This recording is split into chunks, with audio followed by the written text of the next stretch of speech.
जय माता जी के साथ ग्रुप में विराजे हुए तमाम सरदारों को जगजीत सिंह राजपुरोहित फुलासा की तरफ से जय श्री हुकुम।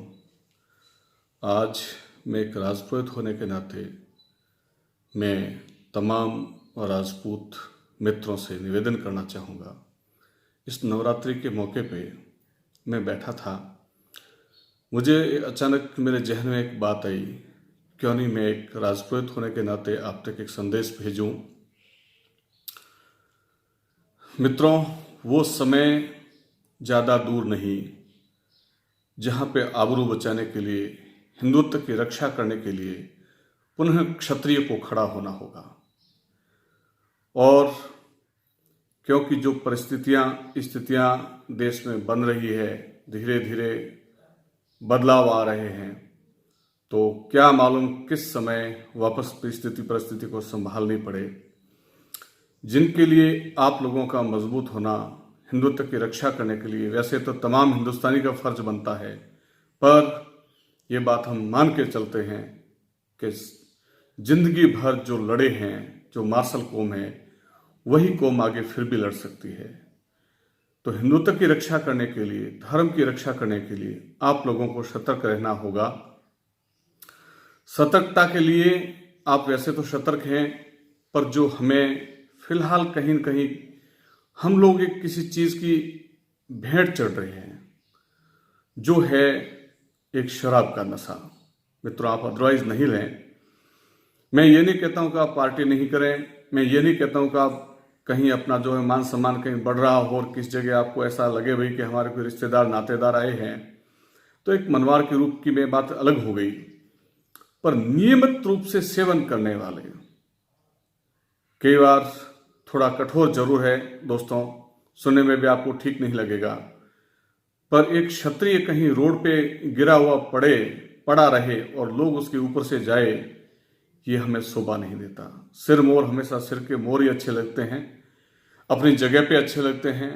एक खानदानी आदमी सड़क पे कुछ लोग उठा के जाए, उसके बारे में कमेंट करे, जी मचलता है, जी जलता है। राजपूतों का हमेशा ये फर्ज बना है कि जब जब धर्म की हानि हुई है, राजपूतों ने तलवार उठाई है, राजपुरोहितों ने मोटिवेट किया है। गुरु पहले भी थे और क्षत्रिय पहले भी अपने हिसाब से लड़ते थे, पर गुरु की पालना और आज्ञा का पूरा पालन करते थे। जैसे गुरु कहते थे वो करते थे। तो आप गुरु माने नहीं माने अलग बात है। मैं गुरु की पदवी भी नहीं लेना चाहता, क्योंकि मैं तो आपसे काफ़ी लोगों से बहुत छोटा हूँ, और बाकी मेरे हम साथियों से कहना जरूर चाहूँगा कि शराब के व्यसन से आप लोगों को हटना पड़ेगा। एक बार हम मनवा रूपी लेते हैं, उसके बाद में घर में कंटिन्यू चालू करते हैं, फिर हम दवाई रूपी लेते हैं, और करते करते करते हम हमारा अस्तित्व खोते जा रहे हैं धीरे धीरे, जिसमें कोई शक नहीं है।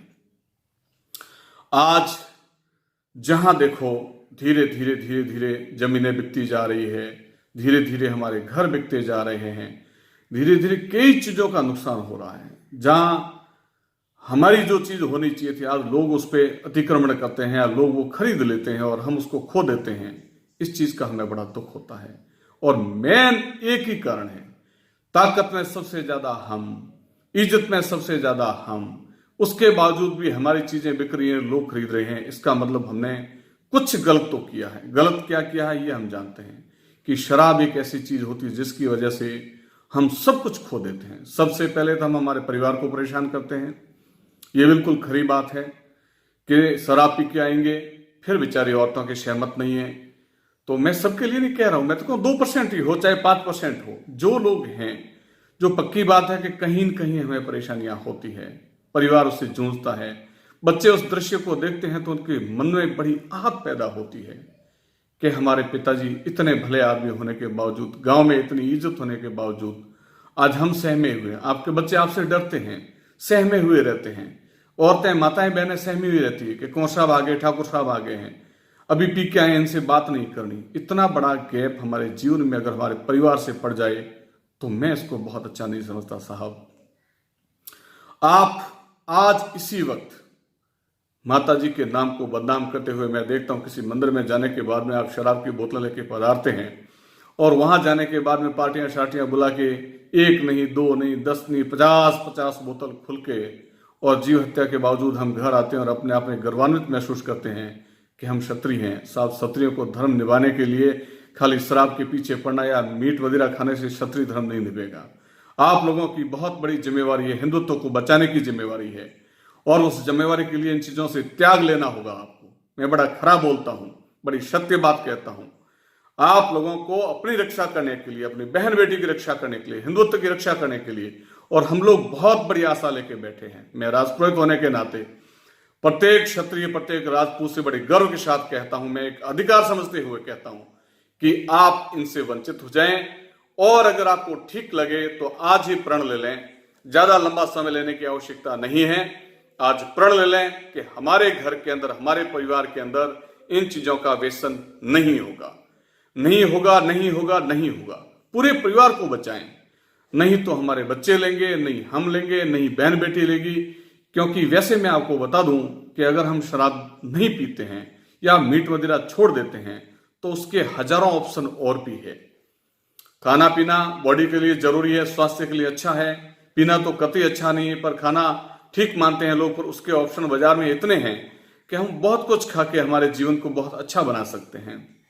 इसलिए निवेदन है, अच्छा धंधा करने के लिए, अच्छे बाजार में रहने के लिए, अच्छे लोगों से व्यवहार करने के लिए, क्योंकि जब भी हमारा मन आक्रोशित होगा तो हम अच्छा बिजनेस नहीं कर पाएंगे। इसके लिए इन चीजों का त्याग जरूरी है, मान मर्यादा जरूरी है, और आप लोगों के लिए पूरा हिंदुस्तान मेरे ख्याल से ये सोच रहा होगा कि कम से कम एक मर्यादा आप बचा के रखें, और इसकी जरूरत महसूस हो रही होगी। समय कब परिवर्तनशील बन जाता है किसी को मालूम नहीं पड़ता। इसलिए अपनी धर्म की रक्षा के लिए आप लोग इन चीजों का त्याग करें। नवरात्रि पे मैं एक बार सभी मेरे सरदारों से सरमोर, जो हिंदुस्तान के किसी जमाने में राजा हुआ करते थे, आज भी हम राजा मानते हैं, राजा को राजा रहने दें। राजा को नालियों के अंदर आप नीचे गिर के शर्मिंदा नहीं करें। धन्यवाद। जय माता जी की साथ।